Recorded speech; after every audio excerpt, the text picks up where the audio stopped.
저는 지금 이 이야기를 꺼내놓기까지 정확히 52년이 걸렸습니다. 1973년 6월 12일, 그날의 용접 불꽃은 아직도 제 눈앞에 선명합니다. 하지만 그게 끝이 아니었어요. 진짜 불은 사고 이후에 시작됐죠. 회사가 사람들이 그리고 저 자신이 짚인 침묵이라는 불길 말입니다. 제 이름은 정만수, 올해 79입니다. 부산 영도에서 혼자 삽니다. 전 조선소 용접공이었죠. 아니, 정확히는 전이라는 말조차 붙이기 민망합니다. 제대로 된 퇴직도 못했으니까요. 파면당했거든요. 27살 때 제가 저지르지도 않은 사고의 희생양이 되어서요. 그날 아침은 평범했습니다. 6월의 부산 바다는 이미 후텁지근했고 조선소 안은 색가루와 용접 냄새로 가득했죠. 저는 3구역 용접반에서 일했어요.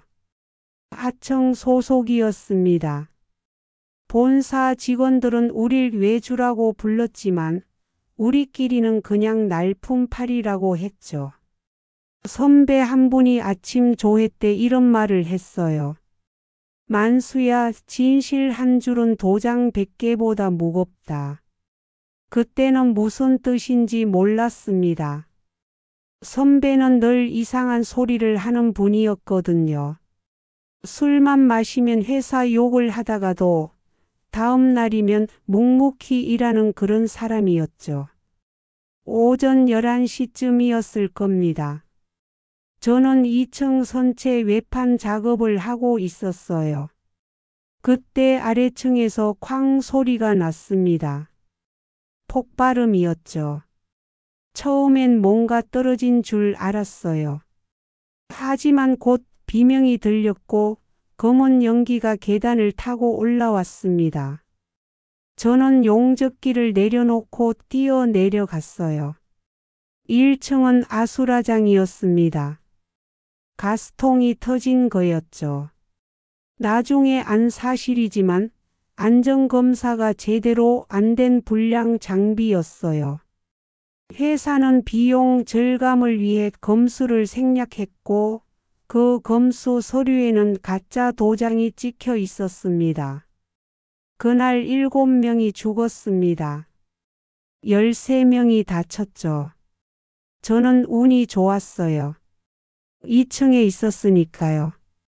하지만 선배는 폭발 지점에서 3m 떨어진 곳에 계셨습니다. 그분이 아침에 했던 말이 귓가를 맴돌았어요. 진실 한 줄은 도장 100개보다 무겁다. 사고 다음 날 회사에서 사람들이 왔습니다. 본사 공장장과 총무부 직원들이었죠. 그들은 우리 하청 인부들을 한 명씩 불러 조사를 했어요. 아니, 조사가 아니었습니다. 협박이었죠. 정만수 씨, 이거 서명 좀 해주시겠습니까? 서류를 내밀더군요. 내용은 간단했습니다. 본인은 안전수칙을 위반하여 가스통을 임의로 이동시켰으며 이로 인해 사고가 발생했음을 인정합니다. 말도 안 되는 소리였죠. 저는 가스통을 만진 적도 없었어요. 이거 사실이 아닌데요. 제가 말했습니다. 총무부 직원은 웃더군요. 비웃음이었죠. 만수 씨 나이가 어떻게 되시죠? 27? 약혼자도 있다면서요? 윤하나 양 맞죠? 영선동에 사시는. 결혼 준비는 잘 되고 계십니까? 순간 등골이 서늘해졌습니다. 협박이었어요. 노골적인 협박이었죠. 이 서류에 서명 안 하시면 만수 씨만 곤란한 게 아닙니다. 하청업체 전체가 계약 해지돼요. 50가구가 넘는 식구들이 길거리에 낳는 거죠. 그리고 윤하나 양 아버지 가게도 힘들어질 겁니다. 우리가 거래처 좀 아니까요. 저는 떨리는 손으로 펜을 잡았습니다. 하지만 서명을 하지 못했어요. 그 한 줄의 거짓말이 죽은 선배들을 배신하는 것 같았거든요. 못하겠습니다. 제가 말했죠. 총무부 직원의 얼굴이 굳었습니다. 후회하실 겁니다. 정만수 씨. 그리고 정말로 저는 후회할 일들을 겪게 됐습니다. 다음 날 저는 해고 통보를 받았어요. 사유는 안전수칙 위반 및 회사 명예훼손이었죠. 하청업체 사장은 제게 미안하다고 했지만 어쩔 수 없다고 했습니다. 본사가 저를 쓰는 곳은 일 못 준다고 했거든요. 블랙리스트에 올랐습니다. 부산의 모든 조선소에서 저를 받아주지 않았어요. 심지어 용접 학원 강사 자리도 막혔죠. 누군가 전화를 돌린 거였습니다. 하나는 이 사실을 알고 나서 일주일 동안 울었어요. 그리고 부모님이 설득을 시작했죠. 그런 남자랑 평생을 어떻게 살려고 그래. 앞길이 막힌 사람이야. 하나는 버텼습니다. 한 달을 두 달을요. 하지만 저는 버티지 못했습니다. 제가 먼저 하나를 떠났어요. 그의 9월 편지 한 장 남기고 사라졌죠. 미안해. 나는 너를 행복하게 해줄 수 없어. 나를 잊고 좋은 사람 만나. 제발 행복해. 비겁했습니다. 지금 생각해도 비겁했죠. 하지만 그때 저는 27살 청년이 아니었어요. 이미 늙어버린 부서진 사람이었습니다. 그날 이후 저는 날짜와 숫자에 집착하게 됐습니다. 사고가 난 날짜 6월 12일. 서류에 찍혀있던 가짜 검수 도장의 날짜 6월 10일. 제가 파면 통보를 받은 날짜 6월 14일. 하나에게 마지막 편지를 쓴 날짜 9월 3일. 저는 달력을 보면 그 숫자들이 먼저 보였어요. 물건은 사라지지만 날짜는 사라지지 않았거든요. 문장도 마찬가지였습니다. 그 서류에 적혀있던 문장들, 본인은 인정합니다. 위반하였음을 시인합니다. 그 문장들은 제 머릿속에 도장처럼 찍혀 있었죠. 저는 그렇게 침묵 속으로 들어갔습니다. 진실을 말하지 않는 것이 생존이라고 믿었어요. 아니, 믿으려고 애썼죠. 1974년부터 1997년까지 저는 그저 살았습니다. 사는 것조차 버거웠지만 죽을 용기는 없었죠. 부두에서 일했어요. 집 나르는 일이었습니다. 하루 품삯을 받고 다음 날 또 나가는 그런 일이었죠. 용접공 시절엔 한 달에 10만 원을 벌었는데 부두 일은 하루에 2,000원이었어요. 28살 청년이 할 일은 아니었지만 달리 방법이 없었습니다. 영도 삼복도로에 단칸방을 얻었어요. 창문 없는 방이었죠. 월세는 10,000원이었습니다. 그 방에서 저는 28에서 51살까지 살았어요. 23년을 거기서 보냈습니다. 가끔 하나 생각이 났어요. 어떻게 살고 있을까, 결혼은 했을까, 행복할까.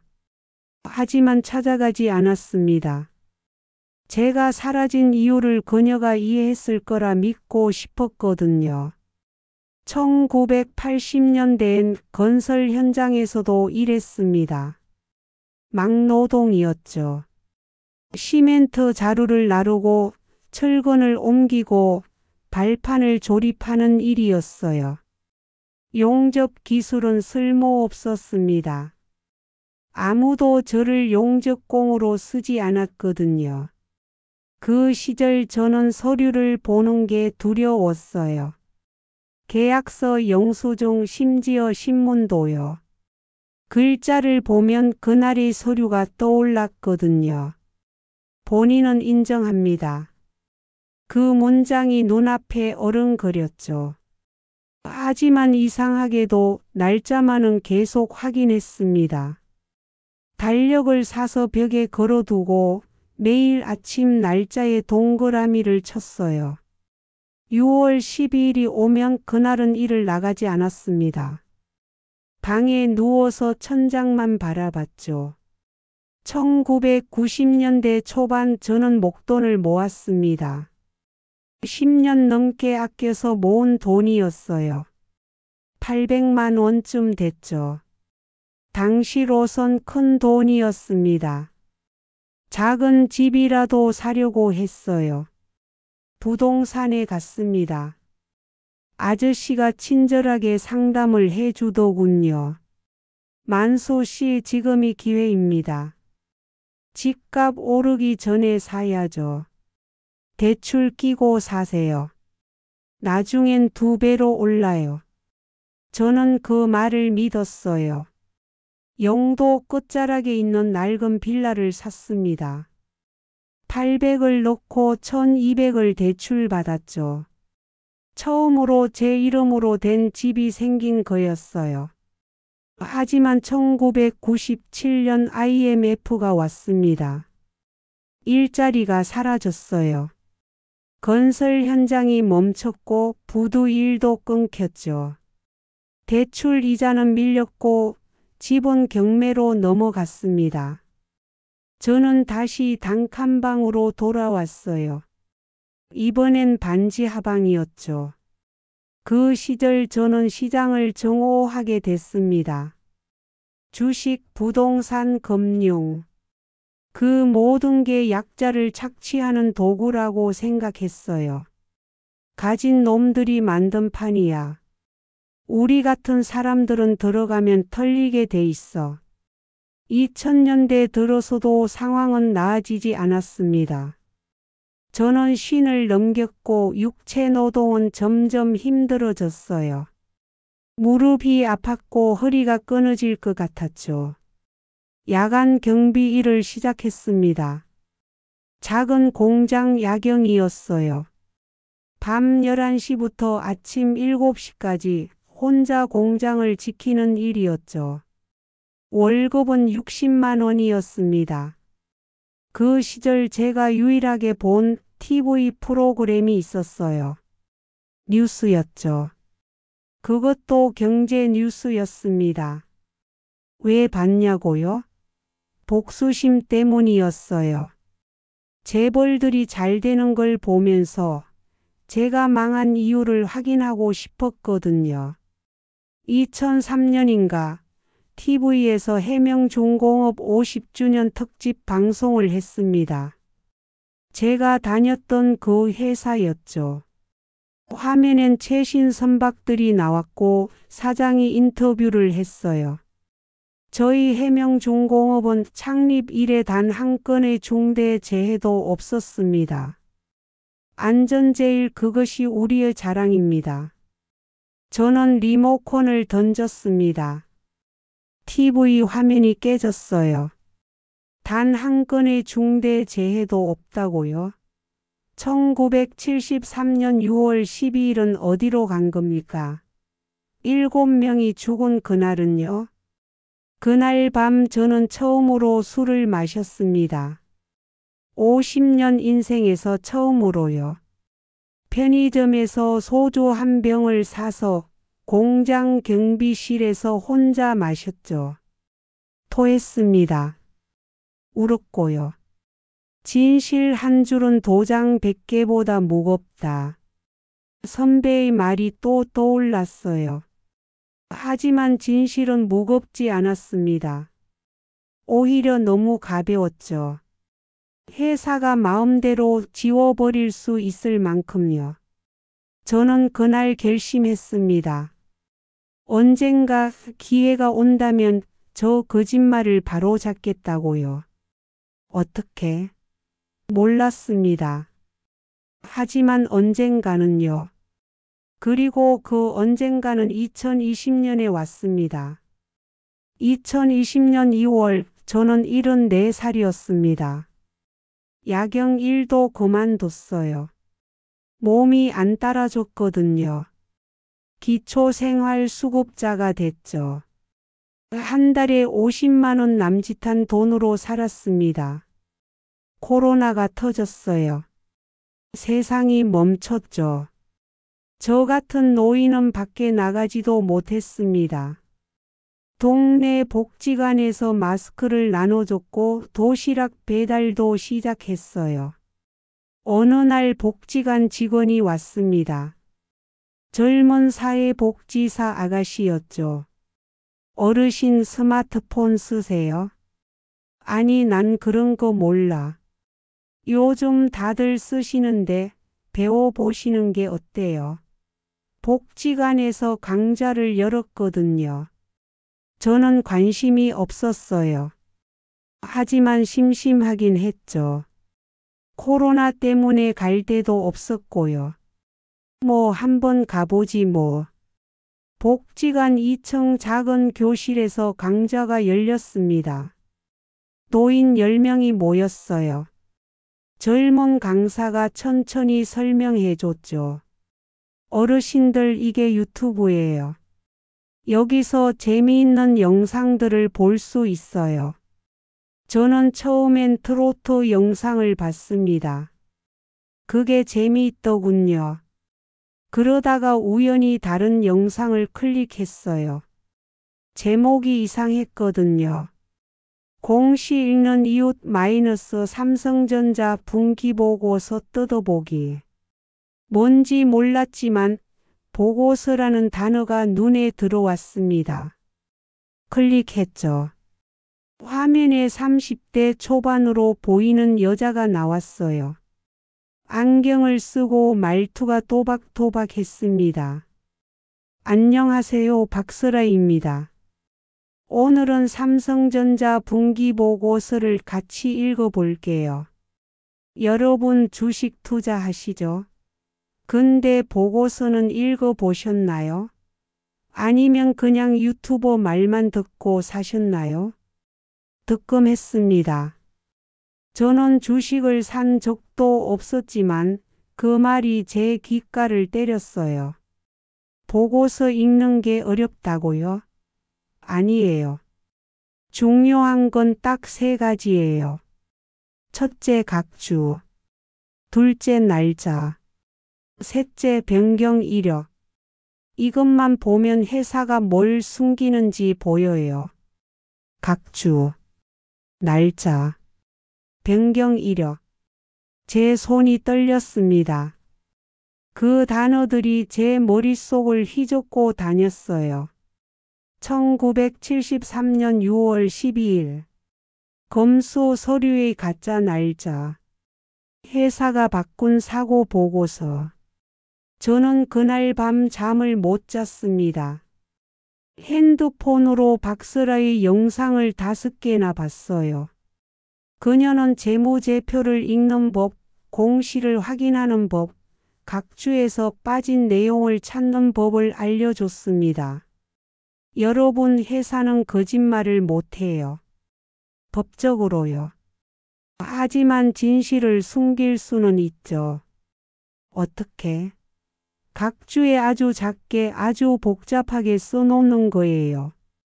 누가 읽겠어요? 안 읽을 거라고 생각하는 거죠. 저는 다음 날 바로 복지관에 갔습니다. 강사에게 물었어요. 주식이라는 게 뭡니까? 어떻게 사는 겁니까? 강사는 놀란 표정을 지었죠. 74살 노인이 주식을 묻는 게 신기했나 봅니다. 어르신, 증권사 앱을 깔아드릴 겸 계좌 만드셔야 해요. 저는 은행에 갔습니다. 통장에 200만 원이 있었어요. 평생 모은 돈의 전부였죠. 그 돈으로 증권 계좌를 만들었습니다. 첫 투자는 삼성전자였어요. 박스라가 초보자는 대기업부터 시작하라고 했거든요. 주당 6만 원이었습니다. 저는 50만 원어치를 샀어요. 8주였죠. 화면에 제 이름으로 된 주식이 떴습니다. 정만수 님의 보유 주식 삼성전자 8주. 이상한 기분이었어요. 처음으로 제가 뭔가를 소유한 것 같았습니다. 집도 땅도 물건도 아닌 회사의 일부를요. 그리고 저는 박스라가 가르쳐준 대로 공시를 읽기 시작했습니다. 전자공시 사이트에 들어갔어요. 처음엔 글자가 너무 작아서 안 보였습니다. 돋보기를 갖다 댔죠. 재무제표, 손익계산서 각주. 어려웠습니다. 단어 자체를 이해 못하는 게 태반이었어요. 하지만 포기하지 않았습니다. 모르는 단어는 검색했고 박스라 영상을 돌려보며 따라했죠. 3개월쯤 지나자 뭔가 보이기 시작했어요. 각 주에 숨겨진 부채, 감가상각 방법의 변경, 특수관계자 거래. 회사들이 왜 이런 걸 숨기는지 알 것 같았습니다. 그리고 2020년 9월 저는 해명중공업을 검색했습니다. 제가 다녔던 그 회사였죠. 이제는 코스피에 상장된 큰 회사가 되어 있었습니다. 주가는 15,000원이었어요. 공시를 열었습니다. 손이 떨렸죠. 감사보고서, 사업보고서, 지배구조보고서. 수백 페이지였습니다. 저는 각 주부터 읽었어요. 박스라가 그러라고 했거든요. 각 주가 길면 뭔가 숨기는 겁니다. 각 주 7번이 눈에 들어왔습니다. 당사는 2020년 회계연도부터 유형자산 감가상각 방법을 정액법에서 정률법으로 변경하였습니다. 이는 자산의 경제적 효익 실현 패턴을 보다 정확히 반영하기 위함입니다. 뭔 소린지 몰랐어요. 하지만 날짜가 이상했습니다. 변경일이 2020년 6월 13일로 되어 있었거든요. 6월 13일. 1973년 사고가 6월 12일이었습니다. 그 다음 날이죠. 우연일까요? 저는 과거 보고서를 찾아봤어요. 1973년 것은 없었지만 1975년 보고서가 있었습니다. 거기엔 이렇게 적혀 있었죠. 당사는 1973년 6월 13일부로 안전설비 관련 자산의 감가상각 방법을 변경하였습니다. 1973년 6월 13일. 사고 다음 날입니다. 왜 하필 그날 감가상각 방법을 바꿨을까요? 저는 밤새 생각했습니다. 그리고 깨달았어요.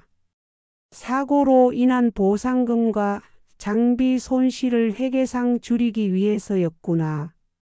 감가상각을 빠르게 하면 자산 가치가 줄어들고 손실도 줄어 보이니까요. 숫자가 말하는구나. 저는 중얼거렸습니다. 그날 이후로 날짜와 숫자를 보는 제 눈이 달라졌어요. 이건 트라우마가 아니었습니다. 무기였죠. 저는 해명중공업 주식을 샀습니다.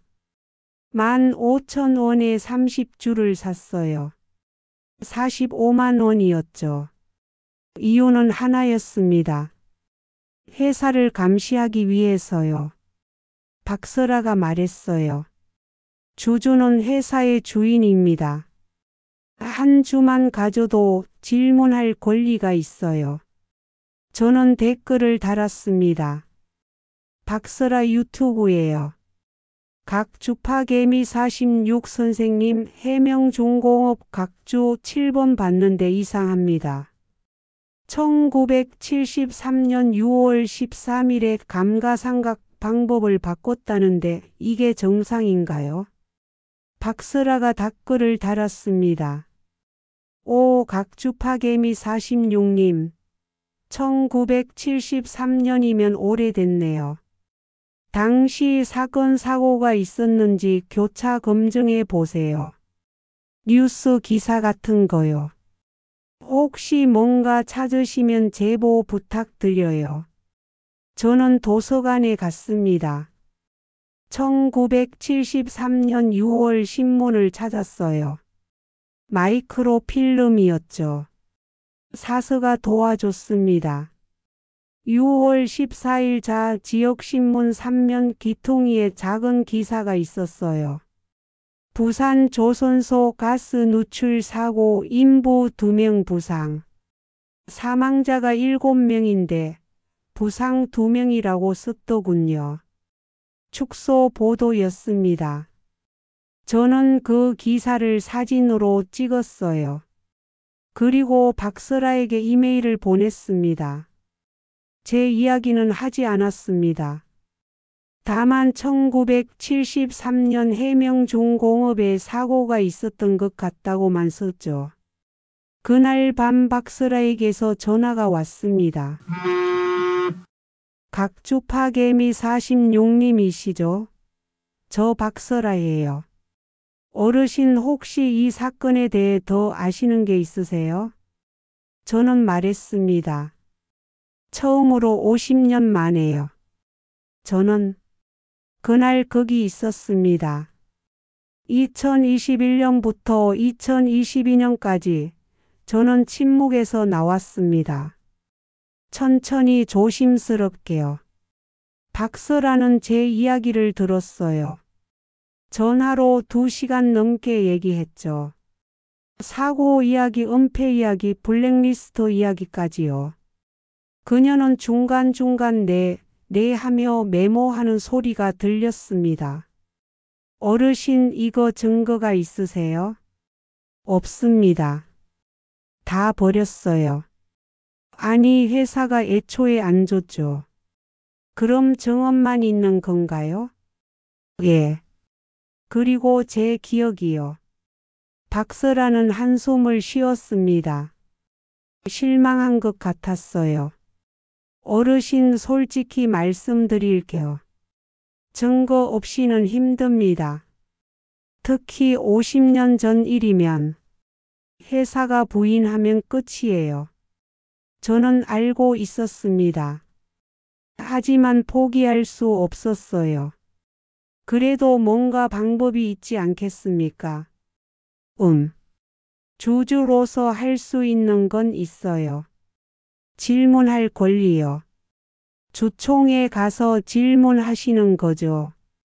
근데 그것도 한계가 있어요. 회사가 확인 불가라고 하면 끝이거든요. 저는 고민했습니다.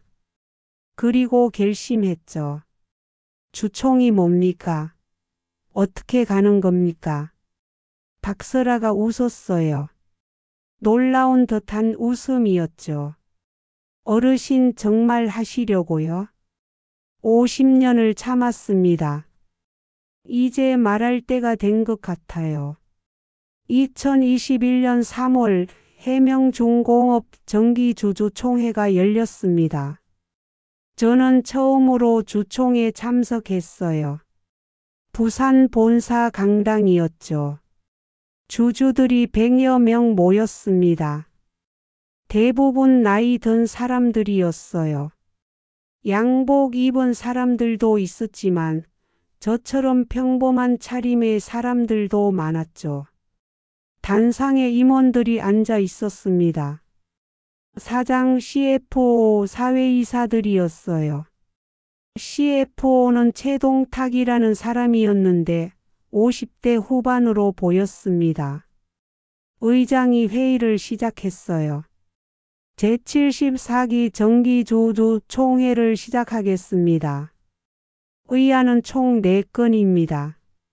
재무제표, 승인 이사 선임, 감사 선임, 정관 변경입니다. 저는 손을 들었습니다. 떨렸어요. 심장이 터질 것 같았죠. 질문 있으십니까? 의장이 저를 가리켰습니다. 마이크를 건네받았어요. 저는 소액주주입니다. 각 주 7번에 대해 질문 드립니다. 임원들이 웅성거렸습니다. 각 주를 묻는 주주가 신기했나 봐요. 각 주 7번에 1973년 6월 13일 감가상각 방법 변경이 나와 있습니다. 그 전날 사고가 있었다고 들었는데 이게 관련이 있습니까? CFO 최동탁이 마이크를 잡았습니다. 주주님, 그건 50년 전 일입니다. 당시 회계 처리는 적법했고 현재와는 무관합니다. 사고로 인한 손실을 숨기려고 한 거 아닙니까? 근거 없는 추측입니다. 다음 질문 받겠습니다. 그렇게 끝났어요. 제 질문은 묻혔고 회의는 계속됐죠. 하지만 저는 포기하지 않았습니다. 주총이 끝난 후 복도에서 누군가 제게 다가왔어요. 어르신, 아까 질문하신 분 맞으시죠? 젊은 남자였습니다. 40대 중반쯤 되어 보였어요. 예, 그런데요. 저는 도지훈이라고 합니다. 회사 안전관리팀에서 일해요. 어르신 질문 듣고 제가 아는 게 좀 있어서요. 그는 주변을 살피더니 낮은 목소리로 말했습니다. 1973년 안전일지가 아직 남아 있습니다. 회사 문서고예요. 제가 몇 년 전에 우연히 봤어요. 거기 뭔가 이상한 게 있었어요. 제 심장이 뛰기 시작했습니다. 뭐가 있었습니까? 사고 당일 안전검사 기록이 검사 완료로 찍혀 있었어요. 근데 검사자 서명이 없었죠. 도장만 찍혀 있었는데 그 도장이 가짜 같았어요. 날짜도 이상했고요. 그걸 어떻게 확인할 수 있습니까? 도지훈은 망설였습니다. 제가 사진을 찍어뒀어요. 불법이긴 한데 언젠가 필요할 것 같아서요. 어르신한테 드릴 수 있어요. 대신 제 이름은 빼주세요. 전 아직 여기서 일해야 하거든요. 그는 이메일 주소를 알려줬고 다음 날 사진을 보내왔습니다. 흐릿한 스캔 파일이었지만 충분히 읽을 수 있었어요. 1973년 6월 10일 3구역 가스설비 안전검사 완료. 검사자 도장. 도장은 찍혀 있었지만 선명하지 않았습니다. 누가 급하게 찍은 것 같았어요. 그리고 그 밑에 작은 메모가 손글씨로 적혀 있었죠. 본 검사는 미실시. 공장장 지시로 서류상 처리. 증거였습니다. 명백한 증거였어요. 저는 떨리는 손으로 박설아에게 이메일을 보냈습니다. 사진과 함께요. 박설아는 그날 밤 전화를 걸어왔어요. 어르신, 이거 진짜예요? 예. 회사 직원이 보내준 겁니다. 대박이네요. 근데 이걸 어떻게 쓸지가 문제예요. 제보자 보호도 해야 하고요. 저는 말했습니다. 일단 모아둡시다. 증거를요. 더 찾을 수 있을 겁니다. 2021년부터 2022년까지 저는 박서라와 함께 움직였습니다. 그녀는 유튜브에서 소액 주주연대를 조직했어요. 해명중공업뿐 아니라 여러 회사의 불투명한 경영을 감시하는 모임이었죠. 저는 그 모임에 합류했습니다. 닉네임은 각주파 개미 46이었어요. 다른 회원들은 제가 70 넘은 노인인 줄 몰랐습니다. 온라인에서는 나이가 안 보이니까요. 우리는 공시를 읽고 질문을 만들고 주총에서 발언했습니다. 저는 두 번째 주총에서도 손을 들었어요. 이번엔 배당 정책을 물었죠. 사내 유보금이 너무 많지 않습니까? 주주 환원을 늘려야 하지 않겠습니까? CFO가 대답했습니다. 적정 수준으로 판단하고 있습니다. 적정 기준이 뭡니까? 각 주에도 안 나와 있는데요. 임원들이 당황하는 게 보였어요. 소액 주주가 각 주까지 읽고 오는 걸 예상 못한 거죠. 그렇게 저는 회사의 눈엣 가시가 됐습니다. 좋은 의미에서요. 2022년 말 해명중공업이 분할 상장을 예고했습니다. 조선 부문과 해양플랜트 부문을 쪼개서 각각 상장하겠다는 거였죠. 저는 공시를 읽었습니다. 분할 계획서, 재무 영향, 주주 가치 훼손 여부. 100페이지가 넘는 서류였어요. 그리고 발견했습니다. 각주 12번에요. 분할 시 구 회사의 우발 채무는 신설회사가 승계하지 않은 우발 채무. 아직 드러나지 않은 부채를 말하는 겁니다. 그럼 1973년 사고 관련 보상 의무도 여기 포함되는 거 아닐까요? 저는 박서라에게 전화했습니다. 선생님, 이거 큰일 날 것 같아요. 회사가 과거를 지우려고 하는 것 같습니다. 박서라도 동의했어요. 맞아요. 분할하면 책임도 쪼개지거든요. 옛날 일은 아무도 책임 안 지게 되는 거죠. 저는 주식을 더 샀습니다. 남은 돈을 전부 털어서요. 해명중공업 주식을 100주 더 샀죠. 이유는 하나였습니다. 의결권이었어요. 주주 제안을 준비하기 시작했습니다. 소액 주주연대 회원들과 함께요. 우리는 지분을 모았어요. 합쳐서 0.8%였습니다. 적지만 목소리를 낼 수는 있었죠. 그리고 2023년 생각지도 못한 일이 일어났습니다. 윤하나를 만난 거예요. 2023년 3월 주주총회가 다가왔습니다. 이번엔 특별했어요. 분할 안건이 걸려 있었거든요. 박서라가 주총을 유튜브 라이브로 중계하기로 했습니다. 개미 주총 라이브라는 제목이었죠. 저는 현장에 갔고 박서라는 온라인으로 해설을 했어요. 주총이 시작됐습니다. 분할 안건 설명이 나왔고 저는 또 손을 들었어요. 각주 12번 우발 채무 미승계 조항에 대해 묻겠습니다. 1973년 안전사고 관련 보상 의무도 여기 포함됩니까? CFO 최동탁이 얼굴을 굳혔습니다. 그런 사고는 기록에 없습니다. 없다니요? 신문에도 나왔고 안전일지에도 있는데요. 근거를 제시하시죠. 저는 준비한 파일을 꺼냈어요.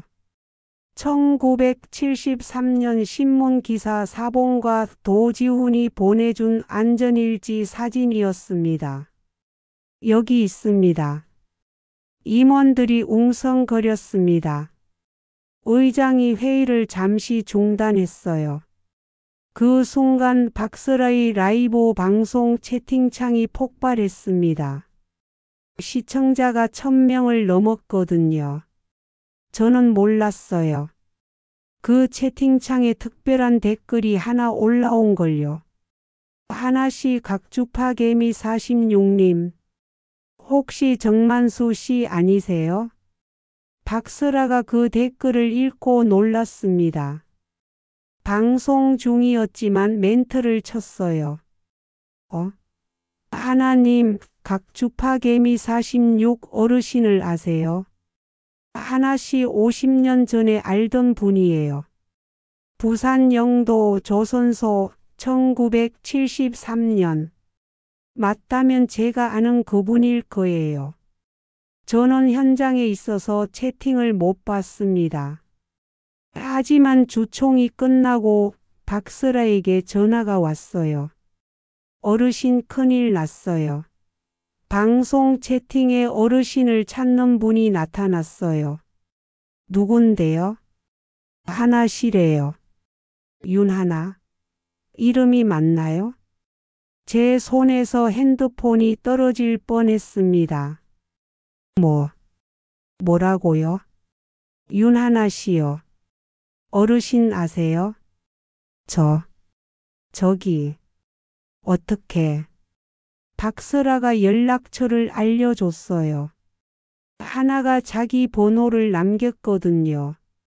저는 사흘 동안 전화를 못 걸었습니다. 손이 떨려서요. 50년 만입니다. 50년 만에 그 이름을 들은 거예요. 결국 하나가 먼저 전화를 걸어왔습니다. 만수 씨. 맞죠? 목소리는 늙었지만 여전히 하나였습니다. 하나 씨. 정말 만수 씨네요. 각주파 개미 46. 그거 만수 씨였구나. 닉네임 보고 감이 왔어요. 46년생 각주 집착. 만수 씨 아니면 누가 그러겠어요. 저는 울었습니다. 전화기 붙잡고 울었어요. 미안합니다. 정말 미안해요. 울지 마세요. 만나요. 우리 만나야죠. 다음 주 저는 하나를 만났습니다. 부산 자갈치 시장 근처 작은 카페였어요. 하나는 늙어 있었습니다. 당연하죠. 저도 늙었으니까요. 머리는 하얗고 주름이 가득했지만 눈빛은 예전 그대로였어요. 오랜만이에요, 만수 씨. 정말 오랜만입니다. 우리는 한참을 말없이 앉아 있었습니다. 뭘 먼저 말해야 할지 몰랐거든요. 하나가 먼저 입을 열었어요. 만수 씨 왜 그랬어요? 왜 혼자 떠났어요? 미안해요. 그때는 그게 최선이라고 생각했어요.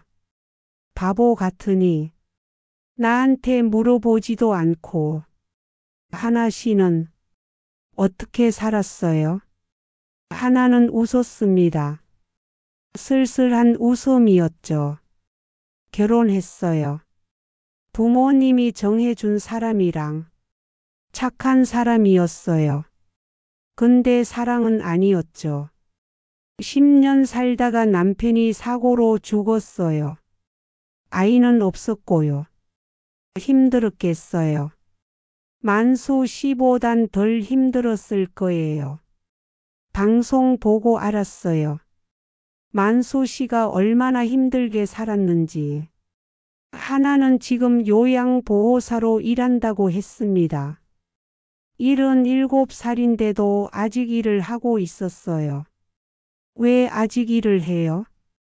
심심해서요. 그리고 사람들이 필요로 하니까. 하나는 가방에서 수첩을 꺼냈습니다. 만수 씨 이거 봐요. 제가 요양원에서 돌보는 할머니가 있어요. 이분이 옛날에 조선소 격리부에서 일했대요. 해명중공업이요. 제 심장이 뛰었습니다. 정말요? 네. 제가 만수 씨 이야기를 살짝 했더니 이분이 기억난다고 하더라고요. 1973년 사고 말이에요. 그때 회계 처리가 이상했다고 본인이 직접 장부를 조작하라는 지시를 받았대요. 정언해 줄 수 있을까요? 글쎄요. 치매가 좀 있어서요.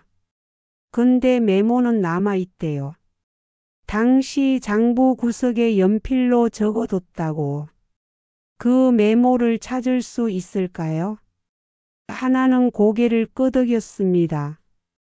해볼게요. 할머니 집에 아직 옛날 물건들이 있거든요. 그날 이후 저와 하나는 다시 만나기 시작했습니다. 로맨스는 아니었어요. 그럴 나이도 아니고 그럴 기분도 아니었죠. 우리는 동지가 됐습니다. 50년 만에 다시 만나 함께 싸우는 동지로요. 하나는 할머니를 설득했고 옛날 집을 뒤졌습니다. 그리고 찾아냈어요. 1973년 장부 기퉁이에 연필로 쓴 메모를요. 6월 13일 공장장 지시. 사고 보상금 750만 원을 설비 감가상각으로 처리. 실제 지급액은 50만 원. 차액 700만 원 사내 유보. 결정적 증거였습니다. 저는 박설아에게 이 모든 걸 전했어요. 안전일지 신문기사 격리 메모까지요. 박설아는 한숨을 쉬었습니다. 어르신, 이제 진짜 싸움이 시작되는 거예요. 준비되셨어요? 저는 대답했습니다. 50년을 준비했습니다. 그리고 2024년 저는 주주 제안서를 제출했습니다. 2024년 1월 저는 소액 주주연대 회원들과 함께 주주 제안서를 작성했습니다. 제안 내용은 두 가지였어요. 첫째, 안전위원회 설치 및 사회이사 과반 교체. 둘째, 1973년 중대사고 진상조사 특별감사 요구. 법적으로 주주 제한은 지분 1% 이상이 필요했습니다. 우리는 0.8%밖에 없었어요. 하지만 박설아가 방법을 찾아냈죠. 어르신 위임장을 모으면 돼요. 다른 주주들한테 의결권을 위임받는 거예요. 우리는 온라인과 오프라인으로 움직였습니다.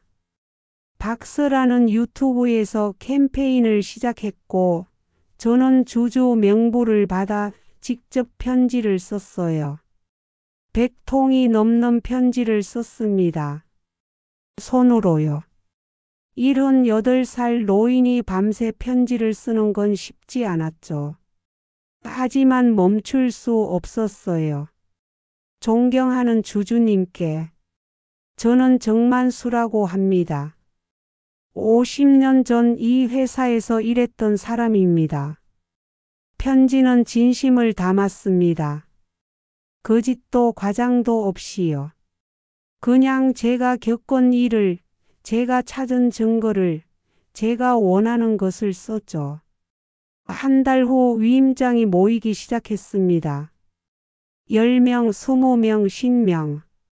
결국 1.2%를 모았어요. 주주 제안은 정식으로 접수됐습니다. 회사는 즉시 반박 공시를 냈어요. 일부 소액 주주의 근거 없는 주장에 대해 해명합니다. 1973년 해당 사건은 경미한 사고로 기록되어 있으며 적법한 절차에 따라 처리됐습니다. 현재 제기된 특별감사 요구는 회사 운영에 불필요한 혼란을 초래할 뿐입니다. CFO 최동탁은 언론 인터뷰까지 했습니다. 일부 주주가 선동하고 있습니다. 50년 전 일을 왜곡하여 회사 가치를 훼손하려는 시도입니다. 우리는 법적 대응을 검토 중입니다. 저는 박설아 유튜브에 출연했습니다. 처음으로 얼굴을 공개한 거예요. 저는 정만수입니다. 1946년생 올해 78입니다. 1973년 6월 12일 저는 해명중공업 3구역에서 용접 일을 하고 있었습니다. 방송 시청자는 5만 명이 넘었어요. 댓글이 폭발했죠. 할아버지 응원합니다. 기업이 이래도 되는 겁니까? 주식 사서 같이 싸우겠습니다. 하지만 악플도 많았습니다. 돈 노리고 작당한 거 아님? 증거도 없는 걸 가지고 늙은이가 관종질하네.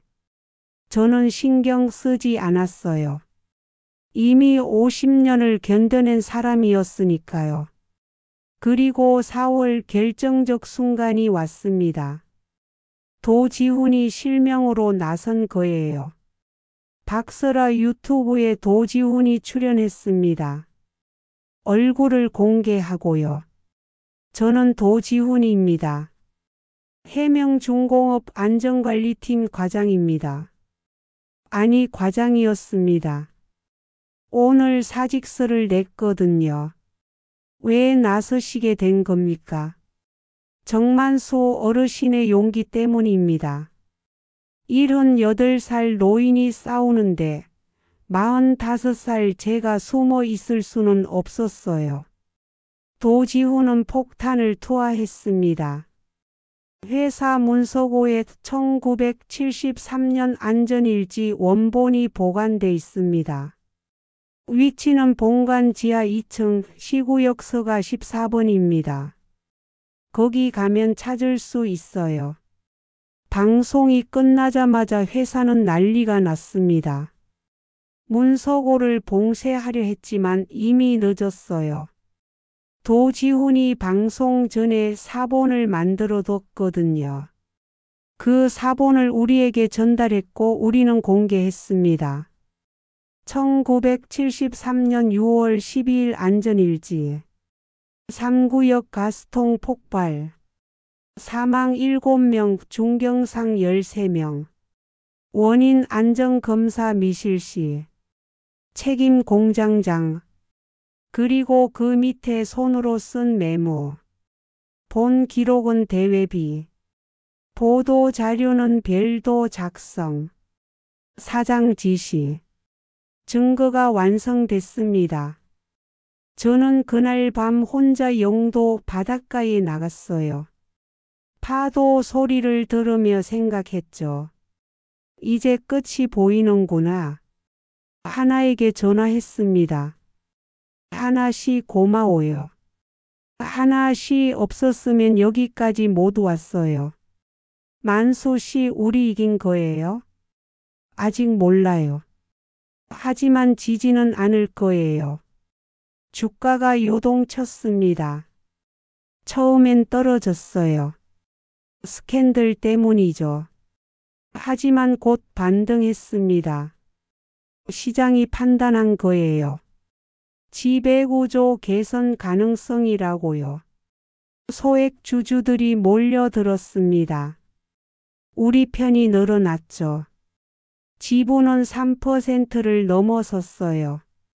2024년 10월 회사는 입장을 바꿨습니다. 과거 안전 기록에 대한 전수조사를 실시하겠습니다. 투명 경영을 위해 특별감사를 수용합니다. CFO 최동탁은 직무정지됐어요. 그의 아버지가 바로 1973년 은폐를 주도한 공장장이었거든요. 그는 아버지의 유산을 지키려 했지만 결국 무너진 거죠. 저는 그를 미워하지 않았습니다. 다만 안타까웠어요. 거짓 위에 쌓은 명예는 결국 무너진다는 걸 그도 이제 알았겠죠. 2025년 3월 드디어 정기주총이 열렸습니다. 2025년 3월 27일 금요일 주총 당일이었습니다. 저는 새벽부터 잠을 못 잤어요. 긴장돼서요. 아니, 긴장이 아니었습니다. 떨렸던 거죠. 52년을 기다린 날이었으니까요. 하나가 전화를 걸어왔습니다. 만수 씨 준비됐어요? 모르겠어요. 준비가 되긴 한 건지. 만수 씨는 이미 준비됐어요. 50년 동안요. 오늘은 그냥 말하면 돼요. 진실을요. 주총장은 부산 본사 대강당이었습니다. 300명이 넘는 주주가 모였어요. 역대 최대 규모였죠. 박스라는 이번에도 라이브 방송을 켰습니다. 시청자는 10만 명을 넘었어요. 의장이 입장했습니다. 신임 대표이사였죠. CFO 최동탁은 없었어요. 직무정지 상태였거든요. 제78기 정기주주 총회를 시작하겠습니다. 의안이 소개됐습니다. 재무제표 승인 이사 선임 그리고 특별감사 실시 및 안전위원회 설치. 우리가 제안한 안건이었어요. 토론이 시작됐습니다. 찬반 의견이 오갔죠. 과거 일을 왜 지금 다시 꺼냅니까? 진실을 밝히는 게 회사를 위한 겁니다. 주가만 떨어뜨릴 뿐입니다. 숨기면 더 떨어집니다. 저는 손을 들었습니다. 의장이 저를 가리켰어요.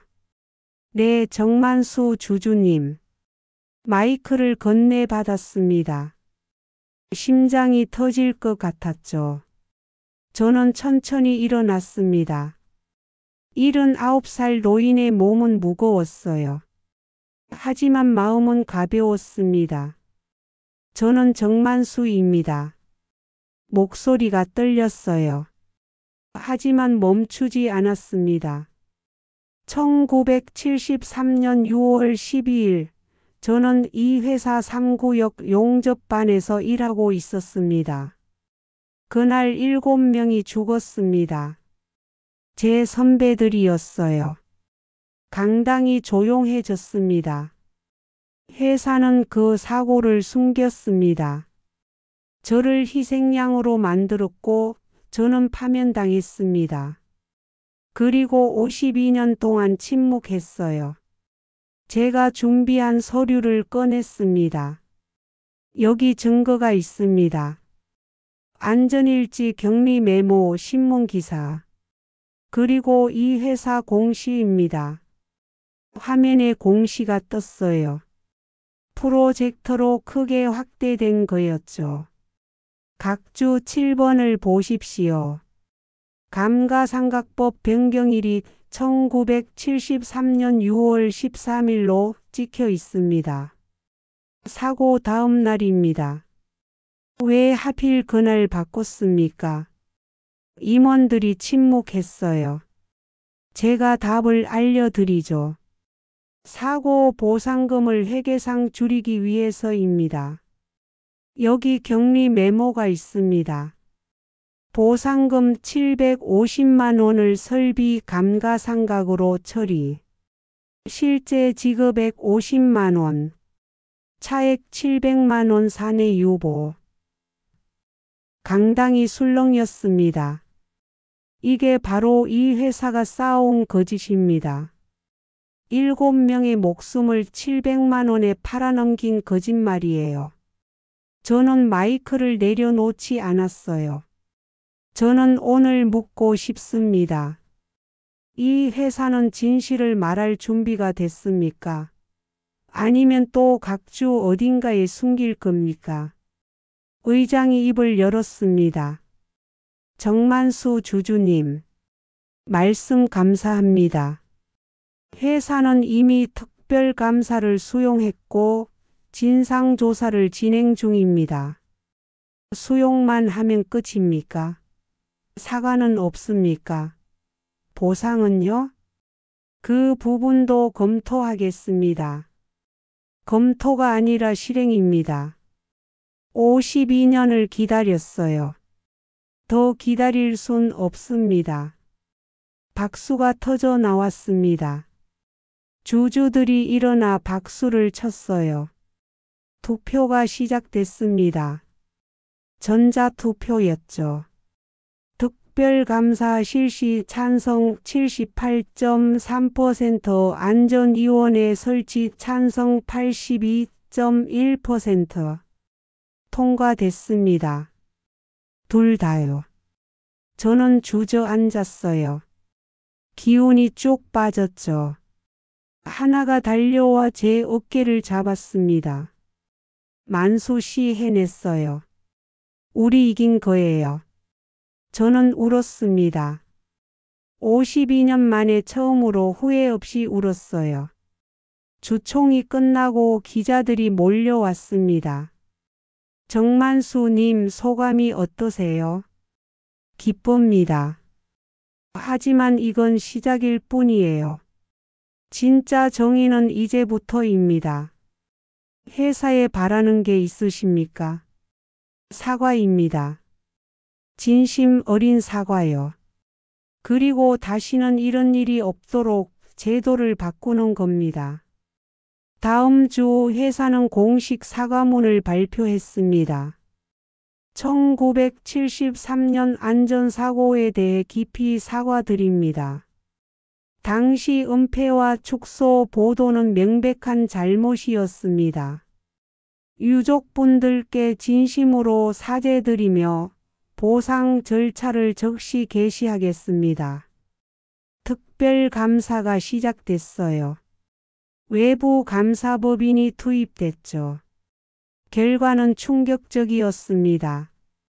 1973년뿐 아니라 1980년대와 1990년대에도 유사한 은폐가 있었던 거예요. 회사는 수십 년간 안전사고를 축소해온 거였죠. 주가는 일시적으로 출렁였지만 곧 급등했습니다. 시장은 이렇게 판단한 거예요. 지배구조가 개선됐다. 투명해졌다. 숨겨진 리스크가 드러났으니 이제 오를 일만 남았다. 해명중공업 주가는 2달 만에 50% 올랐습니다. 저는 주식을 팔았어요. 전부는 아니고 절반 정도요. 수익은 3천만 원이 넘었습니다. 79살 노인에게 큰 돈이었죠. 하지만 저는 그 돈을 쓰지 않았어요. 아직은요. 2025년 8월 여름이었습니다. 저는 영도 집을 팔았어요. 50년 넘게 살던 동네를 떠나기로 한 거죠. 하나가 물었습니다. 만수 씨 어디 가려고요? 모르겠어요. 그냥 이젠 떠나야 할 것 같아서요. 혼자요? 혼자요. 하나는 웃었습니다. 만수 씨 이 나이에 또 혼자 떠나려고요? 50년 전처럼요. 하나 씨. 농담이에요. 만수 씨 마음대로 하세요. 대신 연락은 하고요. 저는 집을 팔아서 받은 돈과 주식 수익금을 합쳤습니다. 5천만 원 정도 됐어요. 그 돈을 기부하기로 했습니다. 노동자 안전장학금이었어요. 조선소, 건설 현장, 공장에서 일하다 다치거나 죽은 노동자의 자녀들에게 주는 장학금이었죠. 재단에 연락했습니다. 5천만 원을 기부하고 싶습니다. 조건이 하나 있는데요. 말씀하세요. 이름을 적지 마세요. 그냥 익명의 개미 주주라고만 해주세요. 알겠습니다. 기부는 조용히 이루어졌습니다. 언론에도 나가지 않았어요. 저는 그게 좋았습니다. 박설아가 다시 연락을 해왔어요. 어르신 강연 제안이 들어왔어요. 대학교에서요. 주주권을 통한 시민운동이라는 주제래요. 하시겠어요? 저는 강연 같은 거 못해요. 하나님이랑 같이 하시면 어때요? 둘이서요. 그래서 저와 하나는 함께 강연을 하게 됐습니다. 부산대학교 경영학과였어요. 학생들이 100명쯤 모였죠. 저는 떨렸습니다. 하지만 하나가 옆에 있었어요. 만수 씨, 그냥 우리 이야기하면 돼요. 강연은 대화 형식으로 진행됐습니다. 박설아가 사회를 봤어요. 정만수 어르신 50년을 참고 사신 이유가 뭡니까? 무서웠어요. 그리고 방법을 몰랐죠. 그럼 어떻게 다시 나서게 되신 겁니까?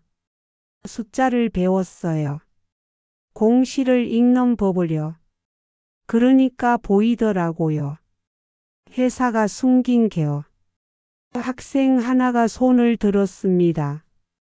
어르신, 주식으로 돈을 버신 건 부차적인 거였나요? 저는 웃었습니다. 처음엔 복수였어요. 나중엔 정의였고요. 근데 돈도 따라왔죠. 시장은 정직해요. 거짓을 싫어하거든요. 하나가 덧붙였습니다. 만수 씨가 가르쳐 준 게 있어요. 물건이 아닌 문장을 보라고요. 각주가 길수록 질문도 길어진다고요. 박설아가 웃었습니다. 명언이네요. 물건이 아닌 문장을 보라. 이거 제목으로 써도 되겠어요. 강연이 끝나고 학생들이 다가왔습니다. 어르신 존경합니다. 저도 주주운동 해보고 싶어요. 어르신처럼 용기 있게 살고 싶어요. 저는 대답했습니다. 용기는 타고나는 게 아니에요. 준비하는 거죠. 공부하고 기록하고 기다리는 거예요. 그러다 보면 기회가 와요. 그날 밤 저는 하나와 함께 바닷가를 걸었습니다. 하나 씨, 우리 잘한 거 맞죠? 당연하죠. 만수 씨는 영웅이에요. 영웅은 무슨? 전 그냥 억울했던 사람이에요. 그 억울함을 정의로 바꾼 게 영웅 아닌가요? 저는 파도를 바라봤습니다. 밤바다는 깊고 고요했어요. 하나 씨 고마워요. 50년 만에 다시 만나서요. 저도요, 만수 씨. 이번엔 떠나지 마세요. 안 떠나요. 이젠요. 2025년 10월 가을이 왔습니다. 해명중공업은 안전위원회를 정식 출범시켰어요. 사회이사 과반이 교체됐고 투명 경영이 자리 잡기 시작했죠. 1973년 유족들에게 보상이 이루어졌습니다. 늦었지만 제대로 된 보상이었어요. 저는 그 소식을 듣고 울었습니다. 선배들에게 드디어 빚을 갚은 것 같았거든요. 박설아의 유튜브는 구독자 100만을 넘었어요. 공시 읽는 이웃은 이제 시민운동의 상징이 됐죠. 도지훈은 다른 회사에 취직했습니다. 안전관리 분야 전문가로 인정받아서요. 그는 가끔 저한테 전화를 했어요. 어르신, 제가 어르신 덕분에 더 떳떳하게 살게 됐어요. 아니에요. 도지훈 씨 용기가 더 컸어요. 어느 날 저는 책을 한 권 샀습니다. 주주자본주의의 이해라는 책이었죠. 읽다가 웃었어요. 너무 어려웠거든요. 하지만 이해가 되는 부분도 있었습니다. 주주는 소유자가 아니라 감시자다. 맞는 말이었습니다. 저는 회사를 소유하지 않았어요. 하지만 감시했죠. 그리고 그 감시가 회사를, 시장을, 세상을 조금 바꿨습니다. 저는 지금도 매일 아침 공시를 확인합니다. 각 주를 읽고 날짜를 체크하고 변경 이력을 추적하죠. 이제는 습관이에요. 아니, 삶의 방식이죠. 52년 전 선배는 말했습니다. 진실 한 줄은 도장 100개보다 무겁다. 이제 저는 그 한 줄의 주인이 됐습니다. 도장이 아니라 진실로 말하는 사람이요. 그리고 그 진실은 각 주 어딘가에 숨어 있지 않습니다. 제 입에서, 제 손에서, 제 삶에서 나옵니다. 저는 정만수입니다. 79살, 전 조선소 용적공 현 소액주주, 그리고 진실을 말하는 사람입니다. 이 이야기는 여기서 끝이지만 제 싸움은 아직 끝나지 않았습니다. 아니, 이제 시작인지도 모르죠. 왜냐고요? 세상엔 아직도 숨겨진 각주가 너무 많거든요. 그리고 저는 읽는 법을 알아요. 천천히 끝까지요.